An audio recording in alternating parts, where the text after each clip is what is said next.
Philippians chapter 1, please. Come on, buddy. Philippians chapter 1. Come on, Eric. It's so cool, kind of the progression. I get to talk about having a loco vision today. That's what it was, right? Oh, okay, all right, my bad. Local vision. Local vision. All right. So I really appreciate Ron's lesson because before I can even have a vision about anything, I've got to be getting my strength from God. And I was filleted by that. I don't know about you, but I was just filleted at all the areas, especially my parenting, and that I'm doing it on my own strength, and I'm seeing the fruit of that, unfortunately. And I really appreciate Matt's lesson about having a personal vision and smart goals. That was encouraging to know that I can be like Jesus. And it's just really cool. We need to have our own vision before we can have a local vision. And sometimes they're really synonymous. Sometimes they're really closely linked together. But we need to have a vision for our campus. We need to have a vision for our city. Yeah. We need to have a vision for our neighborhood. We need to have a vision for our family. Yeah, that's right. Right? Even if you're single and don't have a family yet, you still need to have a vision for what that's going to look like. Right. One of the things I heard a quote a long time ago that says, "Without God, we cannot, but without us, God will not." God has chosen to use us to be His heralds, His ambassadors, His viceroys to the world, His SEAL Team 6, if you will, to the dominion of darkness. And each one of us has an integral role to play that nobody else in this room can play. Right. If we don't step up and do it, nobody's going to do it. Right. Nobody's going to do it. Come on, Eric. Do you guys believe that? Yeah. Because if you believe that, this whole vision stuff is going to mean something completely different than, well, I'm just kind of a cog in the machine of Christ. No, you're not. You're not. It's not, we pull this cog out and then some, magical, guy is going to just put a new cog in and there we go. No, that cog goes away, gets stripped, it's done. That piece of the thing isn't going to happen. Come on. I had that belief at one time in my life. And over the course of the last several months specifically, but last several years, I've been getting it back more and more. I remember when I was in the college ministry in Long Beach State, back in the early 2000s, there was this guy named Marquise. He's one of my best friends. I went to his wedding a couple months ago. And I remember he went to ICMC, which was International Campus Ministers Conference, and I was next in line. I was like, oh, this is good, because he saw the first guy go, and then he saw the next guy go, and then the next year it was Marquise, and I'm like, oh, I'm right behind Marquise. And I'm like, this is it.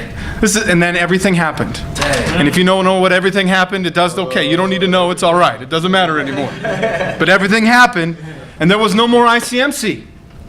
And so what I realized, I had a conversation with my brother-in-law, and he comes to me and says, hey man, and he didn't say these words exactly, but I keep kind of having this, get a haircut and get a real job. I was working in a bike shop at the time, and I was loving it. But he's like, well, I'm going to get you a real job, a real corporate job. And I started focusing on my career.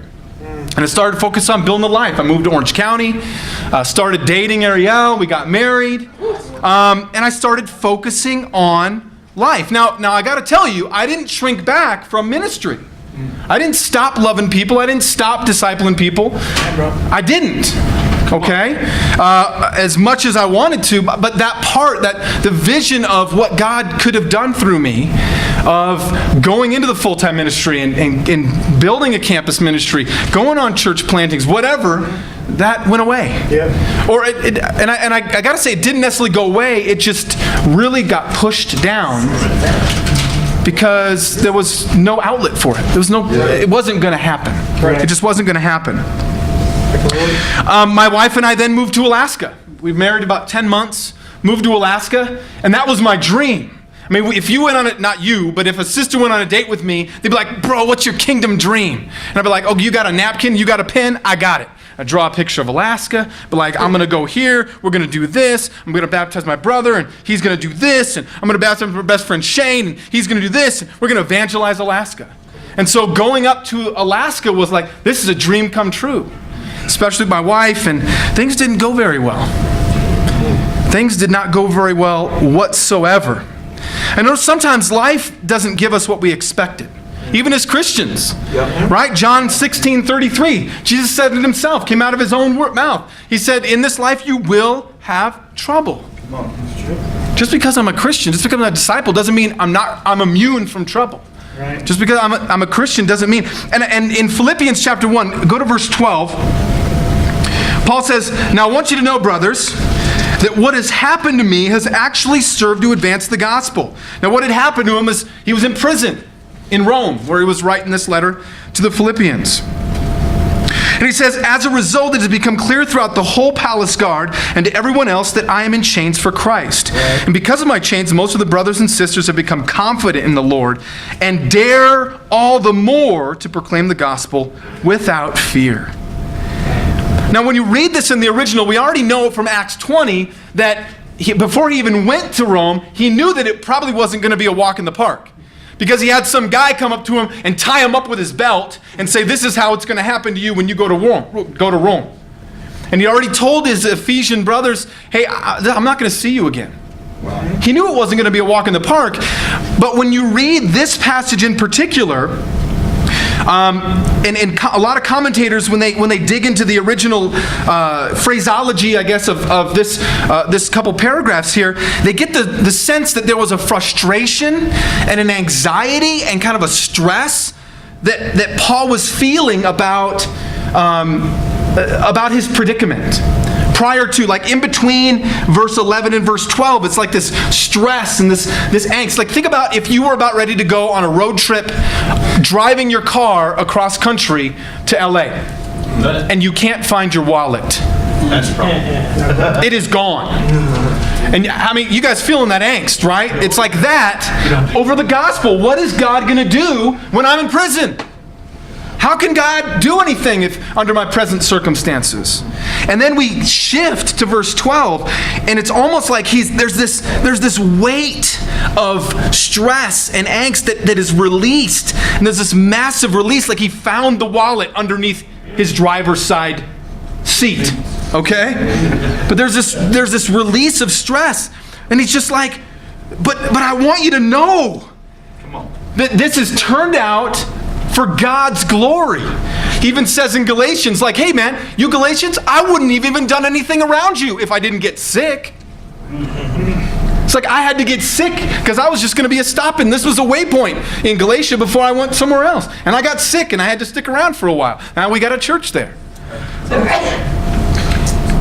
And it's really crazy, this release. I mean, not only was this a relief to Paul, but it was just an amazing time where God did some crazy things. You guys remember in the movie Gladiator, it opens up, right, and they're in Germania? Yeah. Okay? And you kind of get this flash to Marcus Aurelius surrounded by those guys in black garb, right? Yeah. They weren't just regular soldiers. They were the Praetorian Guard. They were the elite. I mean, think of Navy SEALs and Secret Service together, and you've got the Praetorian Guard right there. Okay? Now, ultimately, they became the downfall of the Roman Empire, but that's a whole other story. Okay? But when he says this, is that in verse 13, as a result, it has become clear throughout the whole palace guard, he's not just talking about just soldiers or just like these guys, like, corrections officers, right? He's not talking about that. No offense to corrections officers or security guards, okay? He's talking about these elite soldiers. Not just the elite soldiers, but then he goes, and everyone else that's in that surrounding area. Right? I was talking to Jeremiah about this lesson, and and I think Kip might have said it in LA, but he used the phrase "a captive audience," because he was captive. You get it, Joe? Yeah. Sorry. Okay. Yeah, exactly. Okay. But because of his chains, God had a tremendous influence over some of the most elite soldiers in the known world at that time. Right. And then if you skim down to chapter 4, verse 22, he says the disciples were actually now part of Caesar's household. Now the scholars are a little off on whether or not some of that means that maybe some of Caesar's children or family were disciples, or just maybe servants or anything, okay? But still, the gospel reached Caesar's household. Yeah. Why? Because he went to prison. Right. Would it have happened else if that didn't happen? Nope. I don't know I don't know if it would. If it would, maybe God would have done something a little different. Pretty awesome. And I was talking with some friends the other week. Actually, it was a Wednesday. And one of them, he's not part of our fellowship. He's a disciple, but he's just not part of our fellowship. And he was asking the questions of, hey, well, so he's kind of on the fence of where he wants to go, where he wants to kind of fit in and grow roots. We had some really great conversations, but it made me think about, well, why am I part of this church? And at first I have the easy answers of, well, it was the friendships, and we had some really great times with the Hesses and hanging out with Jeremiah and Julie, and our wives really connected. Maybe it's just because it's the smaller size, and I really love kind of the smaller nature of being able to know people and know everybody's name and have that kind of friendship. But I think the reality was, deep down inside, it was the fact that there was hope. Come on. That the dreams that I had as a young disciple could still be realized. Come on. That's awesome. And that just gave me chills. Like I didn't really put that together until right now. Because it's not happening elsewhere. Right. Yeah. It's not. I'm not seeing it anyway. And so the chances of me having that opportunity at 36 years old, maybe if I was a 20-year-old college student cranking it out at DU or something, maybe. But at 36 years old, having the opportunity to go on a mission team, I don't know that would happen anywhere else but here. Right. And that it psychs me. So we went to Alaska and it was terrible. It was terrible, and it wasn't like being in LA where if I didn't like what was going on in Orange County, I could just hop a couple of freeways up and go to, the South region or whatever. In Alaska, there's one church, that's it. In our particular realm of churches at that time. And so we had a question. We had a decision to make. Do I move? And we thought about it, moving to Denver. We came down here in 2012, right, to kind of spy out the land. But we weren't ready for that. It wasn't the right time. And so we went to a mainline Christian church there. We sat down with the pastor and his wife and said, hey, this is what we believe. Here are the first principles. This is what it's all about. This is how we're going to make disciples if we come here. You guys okay with that? We laid it out. We did not spare any kind of, and here's the churches that we're a part of. Here's the website. Go figure out. You don't want us if you don't want us. You know what I mean? Lay it out. Yeah. And they were like, you know what, Eric and Ariel? We've been praying for a couple to come and teach us how to make disciples. I almost started crying. It was insane. And we had the time of our lives, and God worked a miracle for us to heal from our past wounds. Right, that passage in Timothy that 2 Timothy 4 that Ron talked about being alone and nobody, like at my defense, nobody had our backs. Feeling that. And these guys really wrapped their arms around us, were really fathers and mothers in the faith to us. I mean, they were way older than anybody else in this room. Even older than Joe. What? Yeah. And but it was so great. It was so awesome. And God did an amazing thing. Guys who had gotten baptized at 7 years old were getting rebaptized. Guys that realized, I never made this commitment of this radical sacrifice and total commitment. We're like, I need to do this. This is what the scriptures say. It was awesome, and God was glorified. In the midst of us having to go, this is all we got. This is all we got. We got nothing else. And then God really put on our hearts, we wanted to come back to the fellowship that we grew up in. And God led us to Denver. And God led Richard Enney to like my Facebook page. And was like, hey man, are you going to go on the mission team? And I'm like, don't we already have a church out there? Like, that's weird. And now he's living in my house. I mean, it's just crazy, the stuff that's happening. It's nuts. Go to Hebrews 10. Hebrews 10. Oh, 1 minute. Wow, I got 30 seconds. That's sweet. I got an extra 30 seconds. I just wasted it. Hebrews 10, verse 39. God, with Paul, worked amazing things in the midst of his trial. And through my story, I'm hoping that you see God can do amazing things in the midst of not ideal situations. Now, I never went to prison. I went to a holding cell in Santa Ana for a day, but I never went to prison. That's a whole nother story, whole nother sermon. Hebrews 10, verse 39. A lot of times, guys, we can get to this place when things are dark, when we're down, that goes, God's not going to do anything. Where's God? What's he going to do?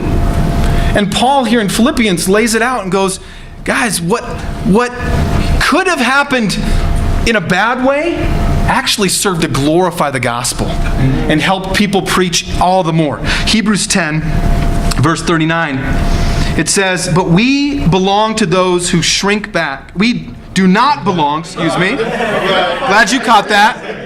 It's testing you there. But we do not belong to those who shrink back and are destroyed, but those who have faith and are saved. In the midst of trying circumstances, you might not be in the right place that you feel like you're in the right place of. You might feel like Lakewood is not your place, that Boulder's not your place. But God has put you here. Right. And my challenge to you is grow where you're planted. Amen. Grow where God has put you. There's a reason why you're here. That's right, Eric. Come on. And that's where you need to be. Amen? Thank you.